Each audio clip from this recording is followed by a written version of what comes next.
एक निवेशक के लिए यही वो पहेली है जिसे सुलझाना सबसे जरूरी होता है। तो शुरुआत उस चीज से करते हैं जिसने मेरा ध्यान सबसे पहले खींचा। इनका नया प्रीमियम ब्रांड बारी बाई कनिष्क। अच्छा। ये सीधे ग्राहकों को एल्यूमिनियम के दरवाजे और खिड़कियां बेच रहे हैं। अब तक तो ये सिर्फ इंडस्ट्री को सप्लाई करते थे, तो ये एक बहुत बड़ा साहसी कदम लगता है। बिल्कुल। B2B से B2C में जाना मार्जिन के लिहाज से एक स्मार्ट मूव हो सकता है और इसके नतीजे फाइनेंशियल में दिखने भी लगे। हाँ, मैंने भी देखा। रेवेन्यू भले ही ज्यादा ना बढ़ाओ, लेकिन मुनाफा वो वित्त वर्ष 23 के 177 करोड़ रुपए से बढ़कर वित्त वर्ष 25 में लगभग दुगना 3.04 करोड़ हो गया है। दुगुना मतलब कंपनी अपना कामकाज अब ज्यादा स्मार्ट तरीके से कर रही है। ये मुनाफे के आंकड़े तो बहुत अच्छे लग रहे हैं, लेकिन जब मैंने सोर्स में गहराई से देखा तो एक बात खटकती है। क्या? कि ये सारा मुनाफा आ कहां से रहा है।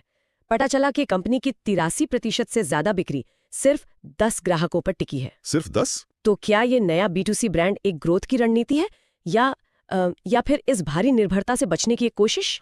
आपने बिल्कुल सही नस पकड़ी है। ये बहुत बड़ा जोखिम है और ये निर्भरता सिर्फ ग्राहकों तक ही नहीं है। अच्छा। कच्चे माल के लिए भी ये बस 10 सप्लायर्स पर 90% से ज्यादा निर्भर है। मतलब अगर किसी भी एक ग्राहक या सप्लायर के साथ संबंध बिगड़े तो पूरी सप्लाई चेन हिल सकती है। बिल्कुल।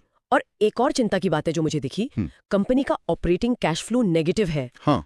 आसान भाषा में कहें तो कंपनी की तिजोरी में रोजमर्रा के खर्चों के लिए मुनाफे से पैसा आ नहीं रहा, बल्कि जा रहा है। देखिए, जब भी मैं किसी कंपनी में बढ़ते मुनाफे के साथ नेगेटिव कैश फ्लो देखता हूं तो मेरे कान खड़े हो जाते हैं। हाँ। ये अक्सर किसी छुपी हुई समस्या का सबसे पहला संकेत होता है, जिसे नजरअंदाज करना महंगा पड़ सकता है। अब यहाँ एक और विरोधाभास है। कंपनी के प्रमोटर श्री परमानंद अग्रवाल, उन्हें इस इंडस्ट्री में 40 साल से ज्यादा का अनुभव है। काफी अनुभवी हैं। हाँ, तो इतने अनुभवी नेतृत्व के होते हुए तो गवर्नेंस मजबूत होनी चाहिए, लेकिन सोर्स बताते हैं कि GST, PF और ESIC जैसे जरूरी भुगतानों में देरी हुई है। इस विरोधाभास को कैसे समझें? ये एक बहुत ही जायज सवाल है।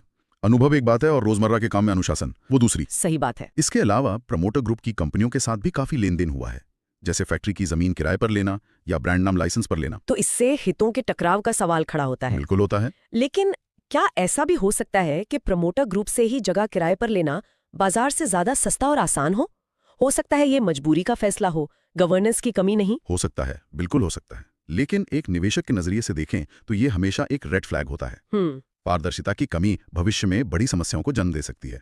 ये सवाल खड़ा करता है कि क्या कंपनी के फैसले सभी शेयर होल्डर्स के हित में लिए जा रहे हैं या सिर्फ प्रमोटर के फायदे के लिए। तो कुल मिलाकर हमारे सामने एक ऐसी कंपनी है जिसकी आगे बढ़ने की सोच तो अच्छी है, पर उसकी नींव में एकाग्रता और गवर्नेंस से जुड़ी कुछ गंभीर दरारें हैं। सही कहा। तो निवेशक के लिए असली सवाल प्रोडक्ट या बाजार का नहीं है। असली सवाल ये है, क्या मैनेजमेंट इन बुनियादी कमजोरियों को ठीक करने के लिए तैयार है? ये है, क्या 40 साल का अनुभव इन संरचनात्मक कमजोरियों पर काबू पाने के लिए काफी है, या कभी कभी लंबा अनुभव ही जोखिम भरे काम करने के तरीकों को